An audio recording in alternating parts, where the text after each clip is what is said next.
Hello, my name is Saul Wiener, and this is the 12th video in the Fireside Chat series on contextualizing care.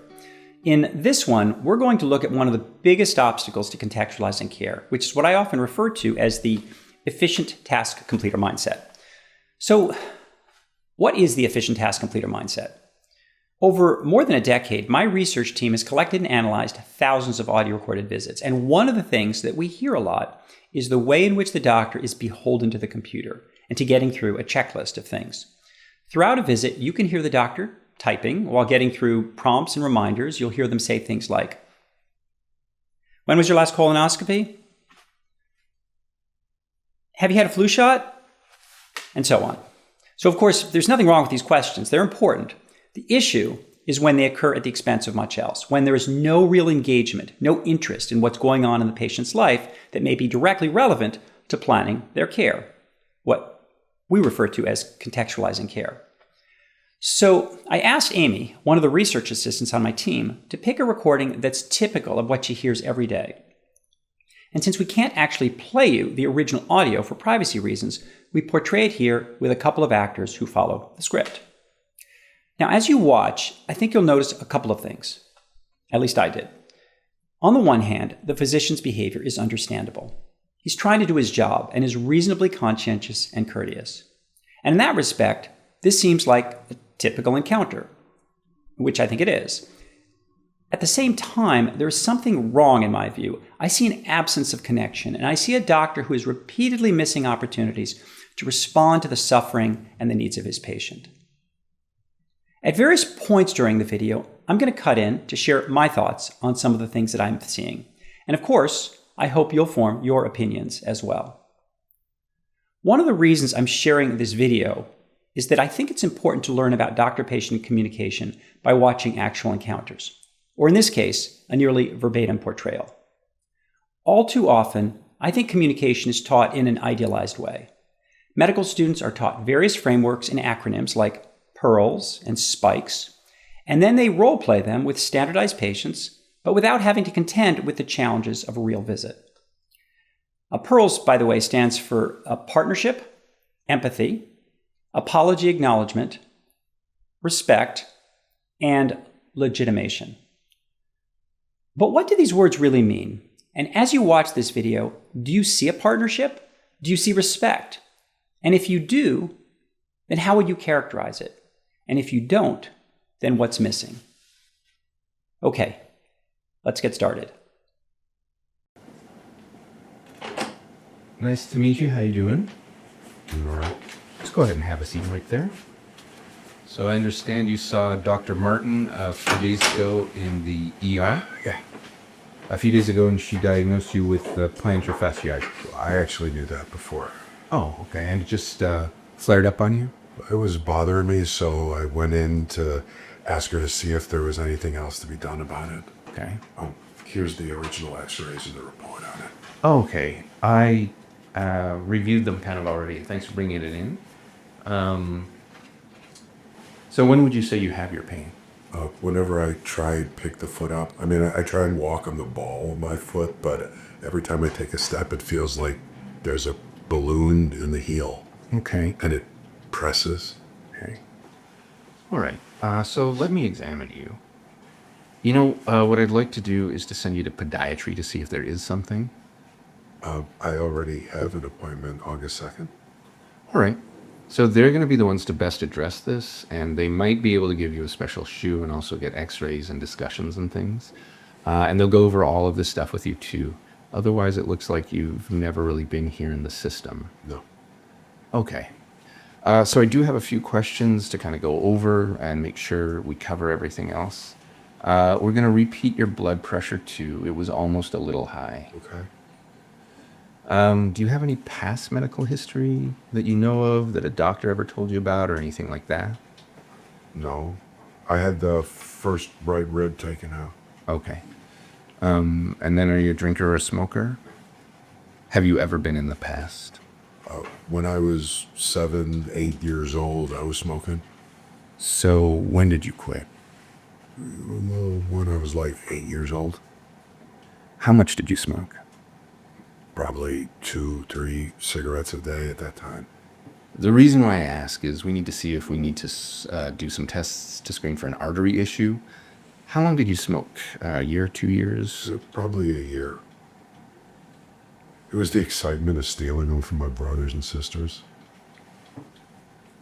I never really had any issue with alcohol. Any street drugs? Family history? My mother and father are both deceased. May I ask what they passed away from?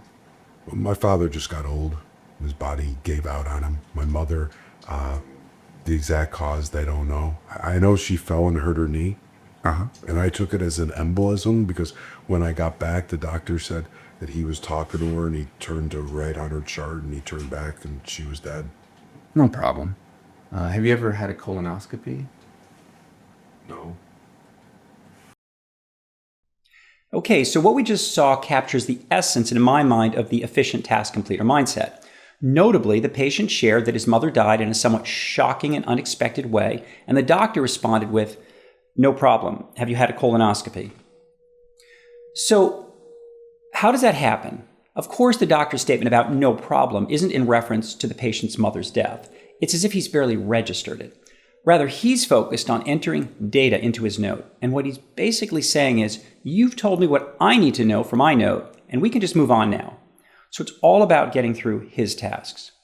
And then, poignantly, the patient, who is low power in our societal hierarchy, just goes along with it. He's probably so used to being treated this way that he doesn't question it. I think we see another example of this when the doctor tries to nail down the patient's smoking history so he can correctly report it in his note. At one point, the patient shares a personal anecdote from his childhood where he talks about the fun of stealing cigarettes and from his siblings when he was just a small child. It's a brief window into this patient's humanity as he relives a moment of nostalgia, and as we hear him chuckle. But the doctor doesn't react. He just moves on with, "Any street drugs?" It's just that efficient task completer mindset. It's as if the patient is just a data source to feed a computer. Okay, so let's move on. Have you ever had a colonoscopy? No. I strongly recommend it. You don't have to do it, but it's one of those things that I say, yeah. So they give you a bunch of labs. I got an order for that, if you ask, okay? And then the pain medicine that she gave you. Wait, is it pain medicine or is it, they said it was inflammatory medicine. I disagree with the use of that one. I think there's a better one. I'd like you to try it. As long as it's not narcotic. It's not. Okay. It's actually just straight up Motrin. It's better. That is an anti-inflammatory medicine. The one I would give you is a little bit better, okay? Well, the reason I say about the medicine, I'm going through a rescue mission at Wayside Cross. And I have to report all my medicines, and they're a little iffy on some medications. So, Well, I don't think they'd be bothered by Motrin or ibuprofen. Based on blood pressure, we'll see. Go ahead and have a seat.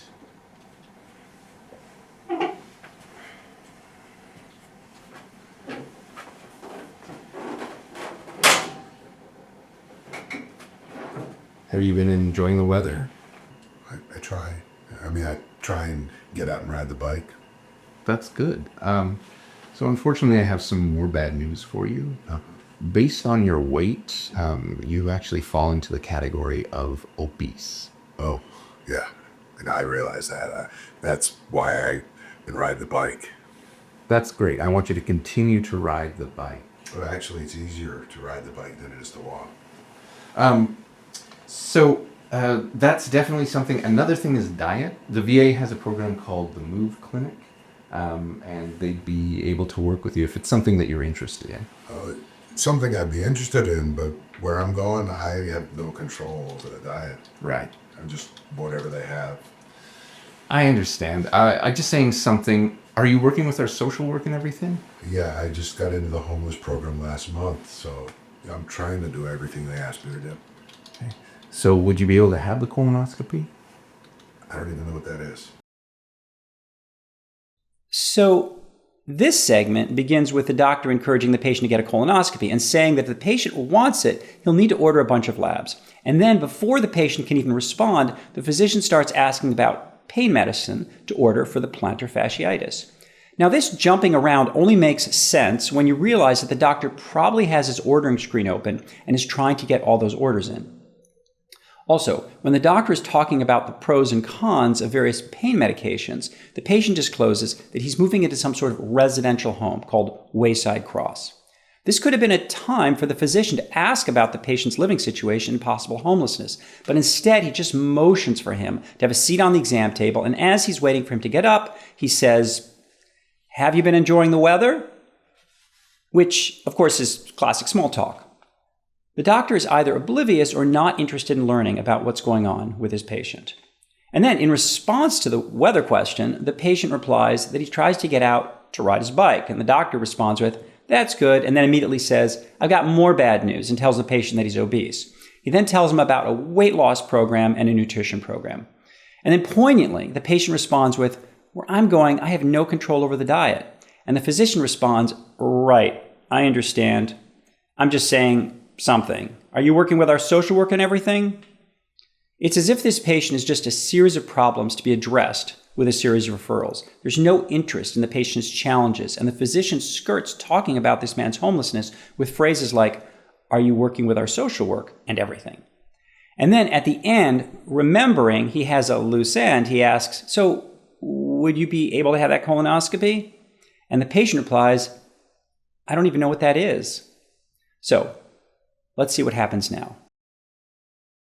What a colonoscopy is, it's to screen to see if you have colon cancer. So colon cancer is one of those things that if they find it, they can treat it, deal with the issue. So basically, it's a tube about the size of these two fingers. You'd be consciously sedated. You'd be lightly sedated so you could still feel some stuff. But they go from behind and they check to see if there are lesions in your colon. Okay. The reason is to make sure that you don't have any. Now, if it's normal, it's a once every 10-year process. You'd probably get it 2 more times and then we'd stop. Now, if we find something, They can treat it. if we don't find something, you don't have to go through it for another 10 years. I will warn you though, it's a painful process because of the preparation. Unfortunately, in our bowel, we have a lot of stool, and that stool blocks the view Blocks the view. of what we're looking at. So you have to drink all this stuff, and it makes you poop your brains out. Okay, and that's the thing that most people are worried about, the test. So basically the night before, you're going to be sitting on your toilet, pooping all night long. All right. That'll be a problem where I'm going. Okay, I'm just saying I still think it's something to do, but I mean, you wouldn't have to be on the toilet all night. You just have to have access to the bathroom. Touchdown like you're driving. Does that hurt? Yeah, a lot there. Okay, so this segment begins with a description of a colonoscopy, including the prep, and while the doctor tries to keep it simple, he uses medical jargon. If the patient doesn't know what a colonoscopy is, how likely is he to know what the colon is? And what would consciously sedate or lightly sedate mean to a patient who doesn't have medical training? And the doctor never really checks in to see if the patient's following. And then the physician describes the prep as a painful process, but I don't think he meant that literally. I think that what he's trying to convey is that it's a nuisance. It's not fun. And then, of course, he goes on to talk about pooping your brains out and pooping all night long. So the patient then responds by saying, "Okay, but it's a problem where I'm going," meaning I think that he doesn't have ready access to a toilet, or he doesn't expect that he will. It appears he's been homeless and is planning to move into some sort of group home.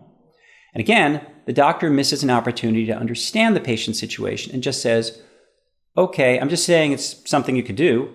And then he backtracks and says, "Well, you wouldn't literally have to be on the toilet all night long."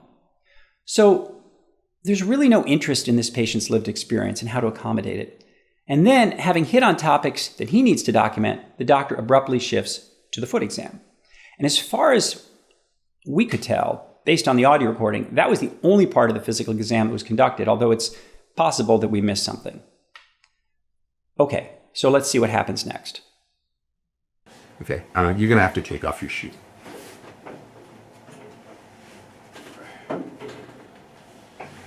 And where's the pain? You're right there. And how about there? No, there's no. And in the heel there? No, Okay. Does this hurt? no. And how about this? Okay. Does it get better through the day, or does it just kind of get One of those things where in the morning it's just stiff. just... Then throughout the day it gets continually worse. and then it'll get better at night when you're not using it? Yeah. So unfortunately, that sounds like I actually have this myself, and it's a pain in the butt. But there are some exercises that you can do for it. First, well, painful. So I'm just going to do it. Basically, it's doing this. Okay. And that's just to work the muscle all the way down there. I would do it, as tolerated. Okay. I try to do it when I'm having a flare-up. I'll try and do it 10 times an hour. Yeah. When I'm talking to you, you might see me doing this. So where does this come from? I mean, is it just... Unfortunately, some people overuse it. There's a muscle tendon and it gets inflamed. In fact, a leave can do the trick. The problem is you can only take a leave once a day, and that's why I prefer ibuprofen. You can take it up to 3 times a day. So sometimes I'm sure it gets worse. Probably in the morning when you're not using it. Yeah, well, every once in a while I'll land on something with the heel. I mean, I try and walk so everything gets primed, but That would be my advice. Go ahead and hop in. something's not right. It just burns all the time. But that's what I was more worried about. Well, and then ice. Do you want to pick up your medicines down in the pharmacy? Yes. So you can take it every 8 hours.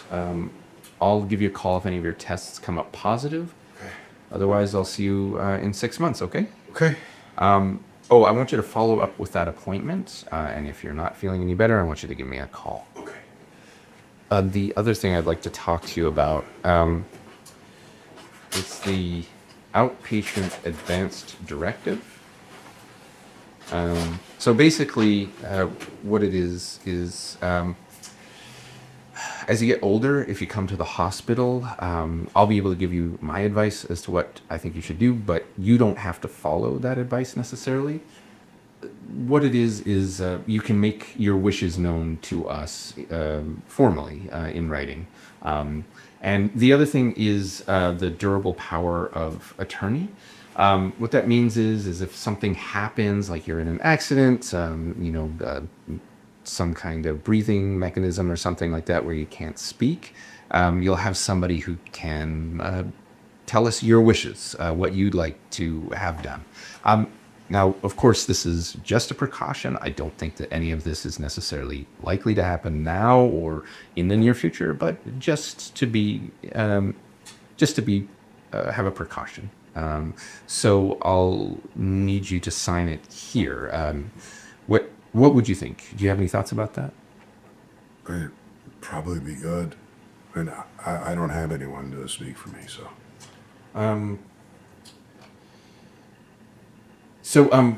Here you go. So what I would do is I'd have you sign it here, and then anytime at our next visit, I'd have you sign it here. And then you'd make your wishes known on that piece of paper, and then anytime you wanted to make any changes or alterations or anything like that, bring it at your visit to make those changes. Now, I'll mention to you one more time that the residents switch out every 3 years, so you might have a new doctor next time. Okay, that's fine. All right. Try to stay warm and dry. It's supposed to rain tonight. Ready to go? Yeah. All right. Actually, I'll have you do a bunch of labs. Wait out here. Just to the right, and that's where they'll show you out. Okay.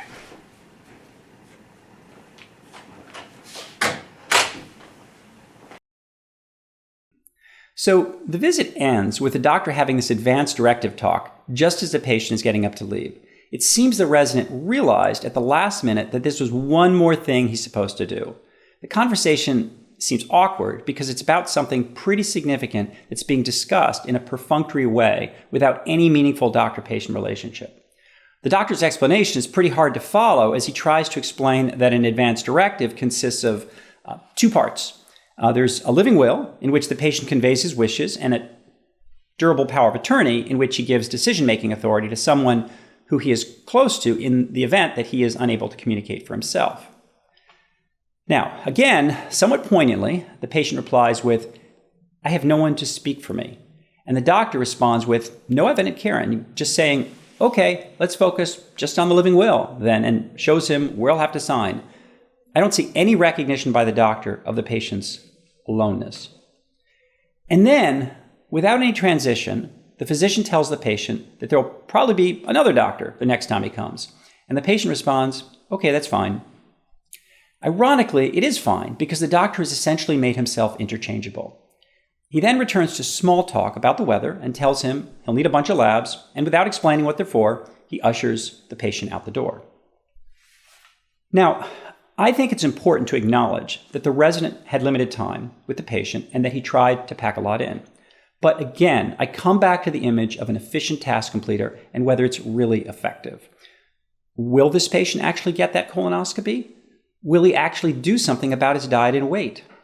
Does the physician really care, or is he just going through the motions and, of course, documenting everything for his note? And most importantly, what was sacrificed by this approach to care? So, what might he have done during this visit? I'll share my view. First, what we have here is a man who's homeless and who plans to move into some sort of institutional housing. His feet hurt badly. We don't know anything about the hours he spends outdoors on hard pavement. We don't know anything about his life, except that he appears to be very lonely, or at least alone, and that apparently he does not have a substance use disorder. We don't even know his name. And we have a doctor who is focused on a bunch of things that he thinks he is supposed to do and to put into his computer. So imagine, instead, if the doctor had cared about the man he was meeting as a person. Imagine if he had said, "I am so sorry about your painful feet. Can you tell me what you do each day?" Imagine if he had said, "I'm sorry you've been homeless, but I'm glad you're going to have a place to live. And I'm sorry you lost your mother that way." Imagine if he'd not even brought up the colonoscopy and the obesity and the advance directive to free up time for a more personal conversation and ended with, "I'll tell you what, how about you come back in a couple of months so we can see how your feet are doing and whether your living situation has improved, and then we can also discuss some other more routine things related to your health." Imagine how this very alone man might have felt to be cared for. And imagine how much more joyous it would have been for this doctor to care about his patient. Why, like so many doctors we record, does he relate to his patient in such a disengaged way? Is it the culture in which he was trained? Is it the expectations of the system that he works in? Is it his own limitations in terms of his capacity to connect with people, to be curious about their lives, and to care? And what does this doctor lose in terms of personal satisfaction by practicing medicine this way? So, some things to think about. Thank you for watching and listening.